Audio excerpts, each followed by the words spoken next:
শুরু করলাম মহান আল্লাহ পাক পুরোর নামে করলাম শুরু। ছাত্র ভাই বোন ও বিশ্লেষক গবেষক বুদ্ধিজীবী মানুষ যারা দেশ নিয়ে ভাবে তাদের নামে করলাম শুরু। দেন ভাইজান, আমরা আওয়ামী লীগের মিছিল করছি, আমরা বিএনপির মিছিল করছি, আমরা জাতীয় পার্টির মিছিল করছি, সব দলেরই মিছিল আমরা করছি।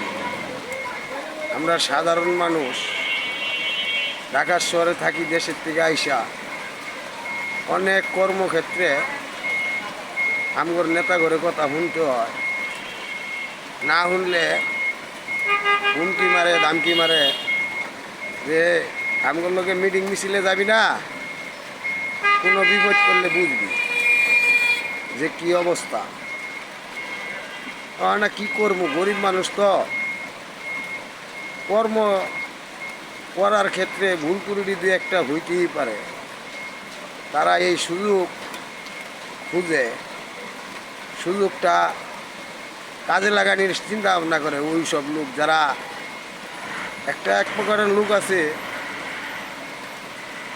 রাজনীতি নিয়ে ব্যবসা করে খাইতে চায়, যারা রাজনীতি করে ব্যবসা করে খাইতে চায়, আমি মনে করি এগুলো রাজনীতিতে আসা উচিত না।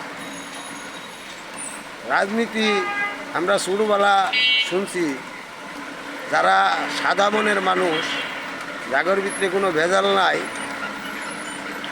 তারাই এইসব রাজনীতির মধ্যে আসে। আর এই যে দেখলাম জাতীয় পার্টি গেল,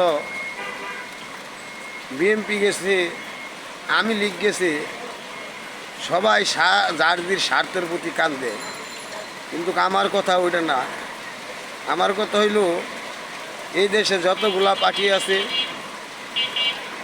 সব পার্টি মিল্লা নিরপেক্ষ একটা নির্বাচন হইব।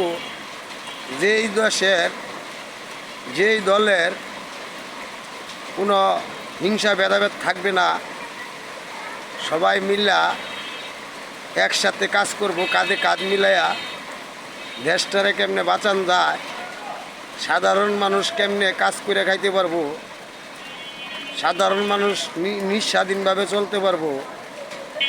আমার হইল এইটা কথা। অনেকেই আছে অনেক ধরনের চিন্তা ভাবনা করে, রাজনীতির ক্ষেত্রে এটা করাটা উচিত না। আপনি দেশের একটা রক্ষক, আপনার কাছে একজন গরিব মানুষ, সাধারণ মানুষ আসবো একটা সুবিচারের জন্য। এই সুবিচারটা যদি ক্ষমতার কারণে,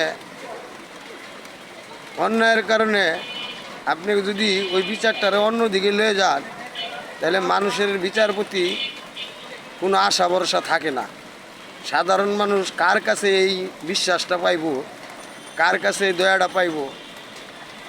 আপনারা সবাই এদিকেই খেয়াল করবেন। যদি আমার কথায় কোনো জায়গায় কোনো ভুল ত্রুটি হয়ে থাকে, আমি মূর্খ মানুষ, কথা বললে হয়তো দু একটা ভুল ত্রুটি হইতেই পারে, সেটা আপনারা ক্ষমার দৃষ্টিতে দেখবেন। আসসালামু আলাইকুম রহমতুল্লাহ বারাকাতুহু।